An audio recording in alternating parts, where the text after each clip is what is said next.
Hey, it's Clay Trader, and this will be a video chart on ticker symbol NAK. We will take a look at the 30-minute time frame.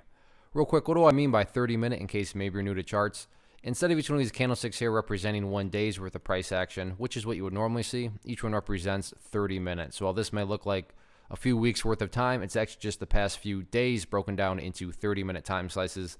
I like to do this time frame. I think it does a good job of telling the quote-unquote story of the price, and then makes mapping out where levels of support and resistance a bit easier to see. I did this analysis yesterday, so that's where all these different annotations are coming from. But certainly want to get things updated here as another, not a terrible day, but by no stretch was it a great day either. But the key thing, and I'm glad I put it into place now with hindsight, but in yesterday's video, I put this orange downtrending trend line into place and talked about that being kind of the initial area of resistance.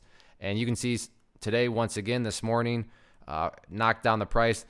Bulls temporarily got above it, but that didn't last very long, and then the price fell back below it.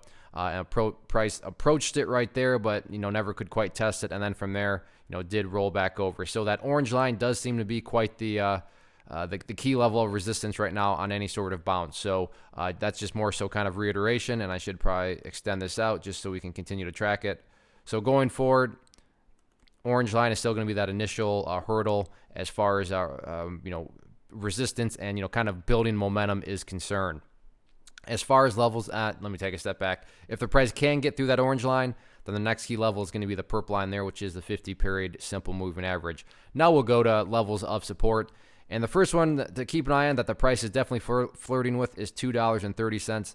Yes, I realize the price did technically close below it, but supports, resistance levels are not exact specific prices. There is a little bit of a range component that comes into them. So in my opinion, the price is still well within the range of that level of support. So I'm still going to consider it a level of support. Now, if you want to say that, no, Clay, it was broken, therefore it's now a level of resistance, I'm not going to sit there and argue about that. Because, yeah, according to the letter of the law, that would be correct. But like I said, I like to try to factor in ranges, and it's still within the range. So $2.30, still that level of support. Now, if the price separates any further, then yeah, at that point, I would consider this a full-blown breakdown of that support. But the bulls are hanging in there for the time being. If the price does continue to separate to the downside, the next key level of support to keep an eye on is that second green line there at $2.10. So a strong start to the day, and then this afternoon got a little shaky, but we'll see if the bulls can recover tomorrow. One of the most popular questions I get is, hey Clay, how do you find the stocks that you trade? So what I've done is put together this free resource guide where I talk about the tools that I use to locate stocks that I find interesting and think may have potential. So if that sounds like something that could add value to you as a trader, then by all means click right there to get access to the guide. The guide itself is very short and to the point, and like I say, it is free. Thanks for watching. Have a good one.